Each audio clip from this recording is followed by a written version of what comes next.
Bonjour à tous, nous sommes le samedi 20 décembre et je reviens pour un point lecture pour vous présenter, comme d'habitude, deux de mes lectures relativement récentes et de mes ressentis autour de ces lectures. Vous parler également de mes lectures du moment, de ce que j'ai lu la semaine passée et de ce que je suis en train de lire. Et en toute fin de vidéo, je vous parlerai également d'un petit changement, d'un petit projet que j'ai pour 2026. Alors, je commence tout de suite avec ce roman d'Alice Ferney, Comme en amour, qui est paru en août. C'est le tout dernier roman d'Alice Ferney, paru en août dernier, et il me semble que je l'ai lu en octobre. Alors, Alice Ferney, j'aime beaucoup, beaucoup son écriture.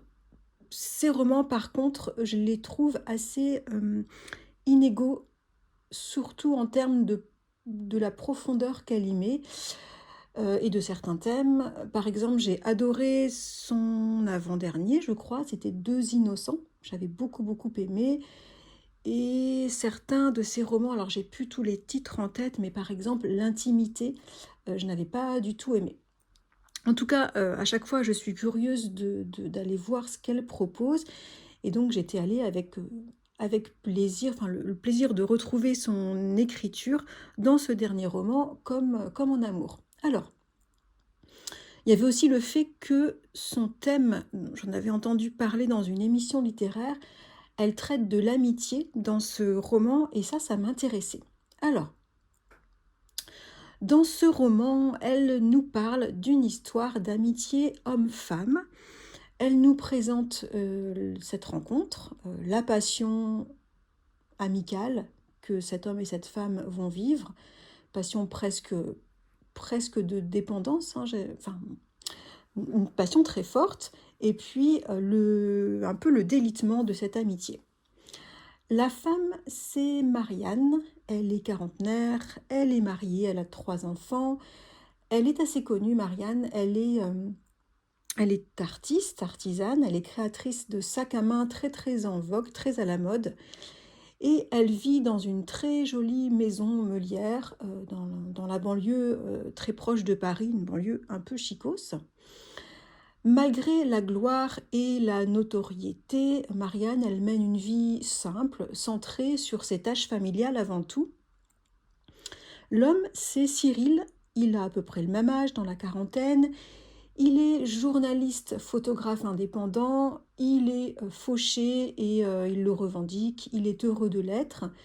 Il vit dans une toute petite chambre à Paris. C'est un homme qui croque les joies de la vie de célibataire, qui refuse de s'attacher à quoi que ce soit et à qui que ce soit. Alors, Marianne et Cyril, ils vont se rencontrer à l'occasion d'une interview que Cyril va faire de Marianne pour un journal, et donc il va se rendre chez elle, il va l'interviewer et la photographier, et le feeling va bien passer. Voilà, ils font les mêmes blagues, ils ont à peu près enfin, la même répartie, en tout cas ils semblent s'attirer. Ils vont sympathiser, ils vont se revoir pour boire un café, et de fil en aiguille, ils vont ne plus se quitter, se raconter leur vie, partager leurs goûts littéraires et artistiques. Et puis, ils finissent par devenir d'excellents amis, ou même, je ne sais pas si on peut dire meilleurs amis. Ils finissent par s'appeler chaque soir pendant 1 heure pour se raconter leur journée. Donc au moment où Marianne a le plus de temps, c'est-à-dire souvent elle papote avec Cyril au moment où elle prépare le dîner de sa famille. Voilà pour l'histoire. Alors, sans raconter ce qui va arriver au personnage, Marianne va vivre un bouleversement familial. Cyril va la soutenir, donc on va suivre cette amitié dans les événements de vie des deux personnages. Cyril, de son côté, il va faire une rencontre assez importante qui va remuer un peu sa carapace et peut-être qui va le faire réfléchir sur l'engagement. Marianne sera là également pour lui, pour le soutenir, pour le conseiller, peut-être un peu trop. Et des rancœurs vont venir entacher cette amitié, et en fait on va suivre, on va voir s'il est possible que cette amitié puisse perdurer. Voilà pour le résumé de ce livre. Alors, je dois dire que j'ai aimé retrouver l'écriture d'Alice Vernet, ça c'est certain, c'est toujours aussi limpide, clair, précis, agréable, ça se lit très vite. Par contre, je me suis profondément ennuyée avec ce roman. Je n'ai pas du tout accroché à la personnalité et à l'univers de ces deux personnages qui sont clairement deux bobos, intello, parisiens. Je les ai trouvés très caricaturaux, leurs histoires personnelles ne m'ont pas du tout intéressée. Cyril particulièrement m'est apparu carrément insupportable, même si l'auteur, sur la fin, a tenté de nous faire un peu mieux comprendre sa psychologie, mais j'ai pas, voilà, ça m'a pas intéressé ce personnage. Il y a quelques personnages secondaires qui m'ont beaucoup plus plu que les deux protagonistes principaux, mais bon, évidemment, ils sont secondaires, ils sont beaucoup moins présents et ils sont pas développés. Voilà, j'ai pas trop aimé ce roman, hein. Les petites histoires de vie, les petites difficultés personnelles de chacun sont assez classiques. Comme je l'ai dit, elles ne m'ont pas du tout intéressée. J'ai trouvé peu réaliste cette amitié avec voilà, ces appels tous les jours et le fait d'être toujours en demande de se rencontrer le plus possible. J'y ai pas vu là vraiment de l'amitié, j'ai plus vu une amitié drague, enfin voilà, quelque chose comme ça, plutôt qu'autre chose, mais peut-être que c'est là-dessus que l'auteur voulait nous faire réfléchir, je sais pas. En tout cas, on suit cette relation qui va un peu s'étioler avec le temps, au fur et à mesure que des rancœurs, au fur et à mesure voilà, qu'il va y avoir des rancœurs, des non-dits, et puis aussi des prises de conscience sur certains pans de personnalité des uns et des autres, enfin de l'un et de l'autre. Et puis aussi un petit délitement parce que en fait chacun va vivre de nouvelles choses dans sa vie, hein, chacun aussi avance dans sa vie et c'est là aussi, tout ça c'est bien le lot de la plupart des relations et est-ce que c'est là vraiment l'amitié? Je ne sais pas. Ça m'a semblé assez succinct comme définition de l'amitié. Voilà, pour résumer, les personnages ne m'ont pas du tout intéressée. Le traitement de l'amitié, j'ai trouvé très peu fouillé et très très convenu. Enfin voilà, je trouve qu'on n'apprend rien. Les histoires personnelles et les petites vies de ces personnages qui déjà m'intéressaient peu, donc leurs histoires personnelles, j'avoue, j'en avais un peu rien à faire. Je me suis vraiment ennuyée avec ce dernier roman d'Alice Vernet, voilà, qui a l'avantage d'être bien écrit, mais moi que j'ai trouvé vraiment très très creux. Voilà, c'était mon ressenti pour ce roman d'Alice Vernet, son tout dernier roman, Comme en amour, est paru comme d'habitude avec Alice Vernet chez Actes Sud. Et la couverture est très très jolie.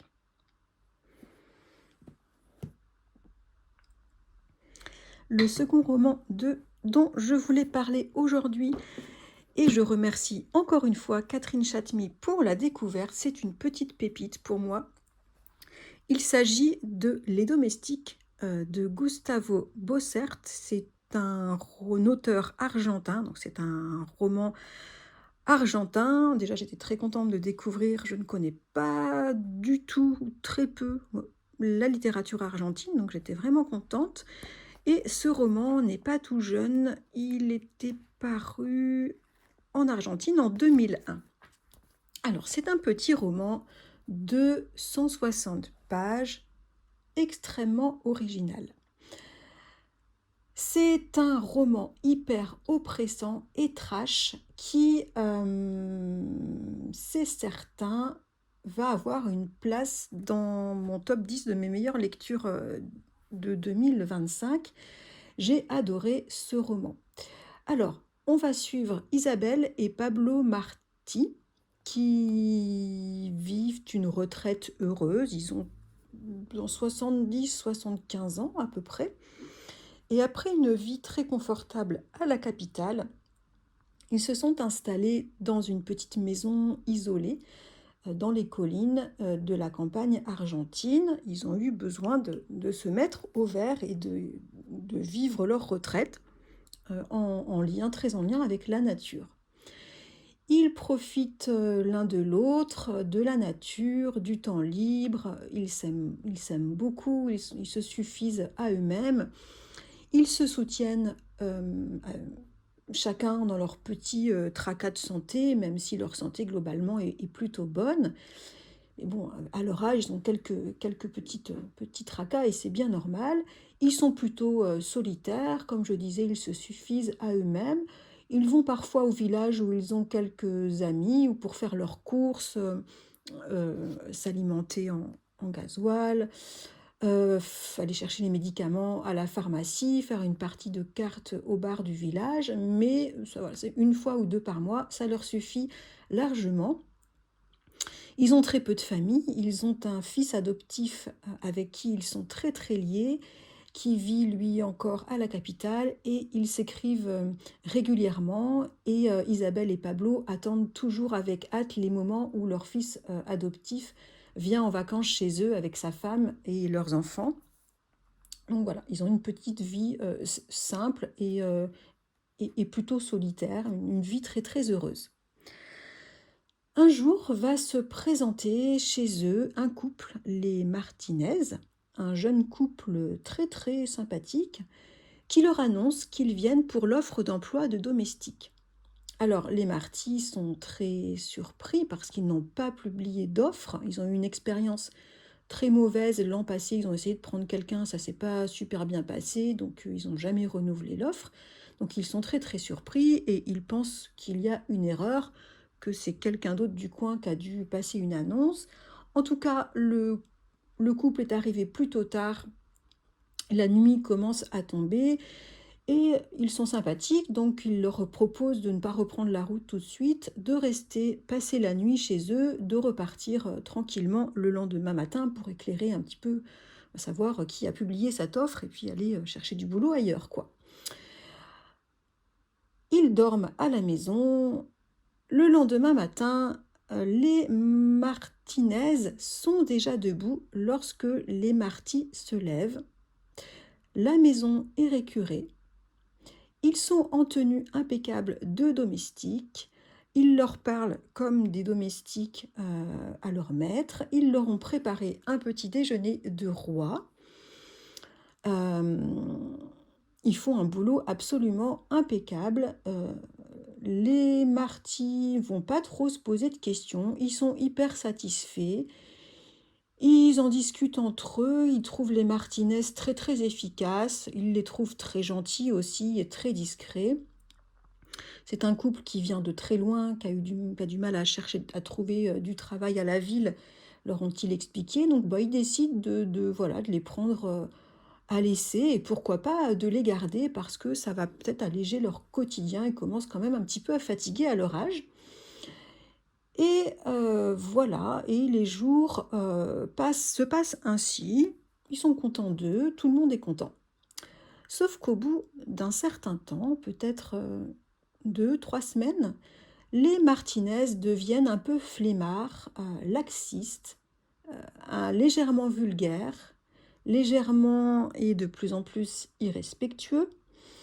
Et peu à peu, on se rend compte qu'ils squattent chez les Marty et ils vont demander aux Marty de se débrouiller par eux-mêmes et voire pire, de devenir eux-mêmes leurs propres domestiques. En fait, ils vont s'installer clairement chez les Marty, à qui ils vont demander d'être leurs domestiques. Donc ils vont les domestiquer, les Marty vont se retrouver piégés, prisonniers de cette situation dans leur propre maison. Et il va se... Enfin voilà, c'est très très oppressant. C'est un roman vraiment oppressant, angoissant. On comprend très vite que les Marty sont tombés dans les mains d'un couple complètement taré et sociopathe. L'emprise des Martinez sur les Marty va de plus en plus crescendo. On se croirait vraiment dans un très très bon Hitchcock. Les pressions et humiliations psychologiques sont de plus en plus fortes. Alors on n'est que dans le psychologique, hein. Il n'y aura jamais de sang, de violence physique, mais c'est ultra oppressant. Tout est dans la violence psychologique, c'est très malaisant, très très étouffant. L'évolution psychique et physique des pauvres Isabelle et Pablo est très très bien décrite et super difficile. Ils vont tenter de combattre, surtout Pablo. Heu, voilà, un combat en alternance avec des phases, de résignation, de désespoir et puis, parfois un peu ça va frôler aussi, la folie, protectrice pour tous les 2.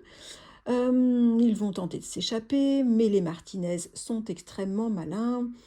Je n'en dis pas plus parce qu'il y a et c'est un roman court, je ne veux pas tout raconter et parce que vraiment il faut le lire, c'est hyper, hyper bien fait. On se demande comment va se terminer cette histoire, puis aussi on se demande, le suspense, il est aussi de savoir, mais quel est le but des Martinez? Pourquoi ils ont choisi les Marty?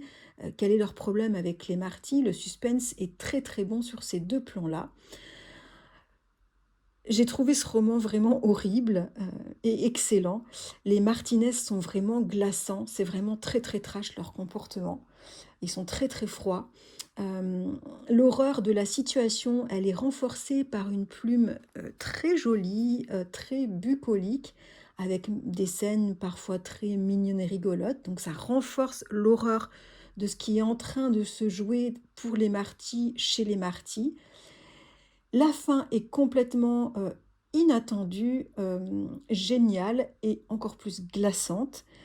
Bon, j'en dis pas plus sur ce roman, mais c'est un thriller trash, absolument génial, sur fond de thèmes, sur la différence de classe et ça j'ai adoré. Ce roman m'a beaucoup, beaucoup fait penser à l'horrible et génialissime film Parasite de Bong Joon-ho, qui avait eu la Palme d'or en 2019, un film, pareil très, très oppressant, très, très angoissant. Les fans de ce film Parasite vont adorer ce roman, Les Domestiques de Gustavo Bossert que je recommande fortement. Merci encore Catherine. Au niveau de mes lectures du moment, j'ai terminé hier La douce empoisonneuse de l'auteur finlandais Arto Pasilina. C'était absolument extra, j'en reparle bientôt.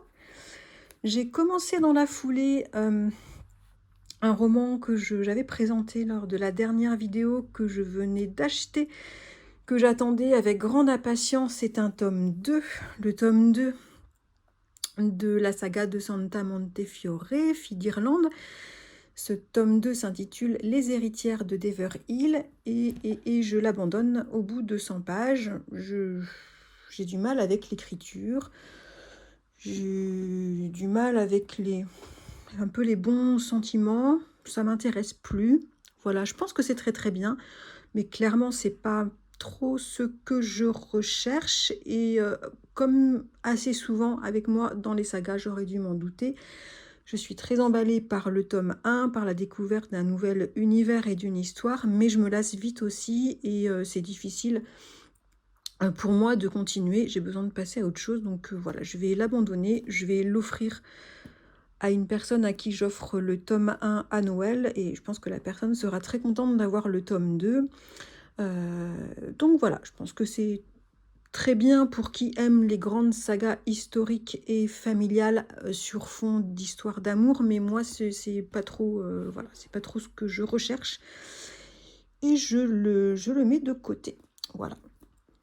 Du coup, ça s'est passé ce matin, l'abandon de Santa Montefiore, et j'ai eu une folle envie de lire du Joyce Carol Oates. Donc j'ai sorti de ma pile à lire ce gros pavé qui, à mon avis, va m'accompagner une bonne semaine, voire 2 semaines. La nuit, le sommeil, la mort, les étoiles, donc de Joyce Carol Oates. Et avec mon petit café d'après-repas, j'ai lu les 40 premières pages et je suis déjà à fond. Je suis très très contente de retrouver sa plume et sa manière de raconter les histoires.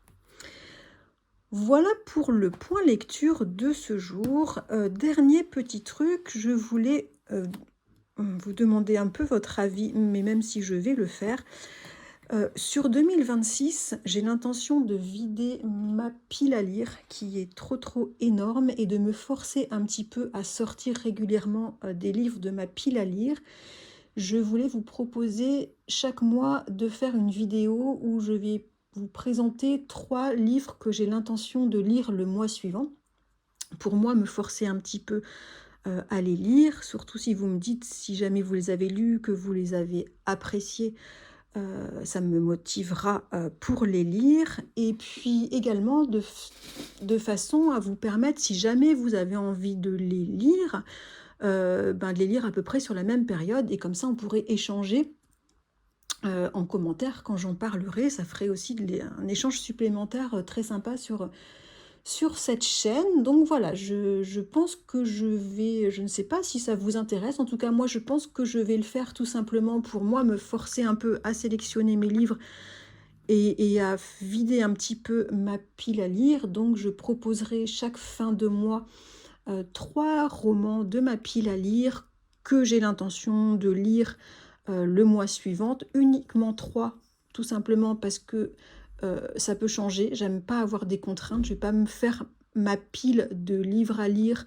Généralement, j'en lis 8 à peu près par mois. Si je les choisis d'avance, c'est sûr, ce sera une contrainte pour moi, je ne les lirai pas. J'aime choisir mes lectures au gré de mes envies, de mes besoins, de mes instincts. Mais 3, je pense que c'est jouable. Et puis si je ne les lis pas, eh ben, c'est pas grave du tout. Je les lirai plus tard ou je les lirai pas du tout. Mais peut-être que ça m'aidera à les sortir de ma pile à lire. Et aussi, ça serait hyper sympa parce qu'on pourrait peut-être les lire ensemble. Je suis pas sûre d'avoir été claire. En tout cas, je vais me lancer, je vais le faire. Et si vous avez un peu compris l'objectif de cette démarche-là, et si ça vous intéresse, eh bien faites-moi un petit coucou en commentaire, dites-le moi en commentaire. Et je présenterai, j'ai déjà sélectionné mes 3 livres que j'aimerais lire durant le mois de janvier. Donc je pense les présenter en vidéo mardi, avant le rush des fêtes. Voilà pour ce point lecture. J'espère que de votre côté, vous faites de bonnes lectures en ce moment, que vous avez le temps de lire aussi. En ce moment, c'est pas toujours évident sur cette période de fin d'année. Je vous souhaite un excellent week-end, de belles lectures ou de toute autre chose. Moi, ça va être lecture. Je vais retourner dans le monde de Joyce Carol Oates. Mais d'abord, j'ai une petite session d'emballage cadeau à faire. Donc, emballage cadeau et ensuite petit thé avec Joyce Carol Oates. Je vous souhaite un excellent samedi, je vous attends en commentaire comme d'habitude et je vous dis à bientôt.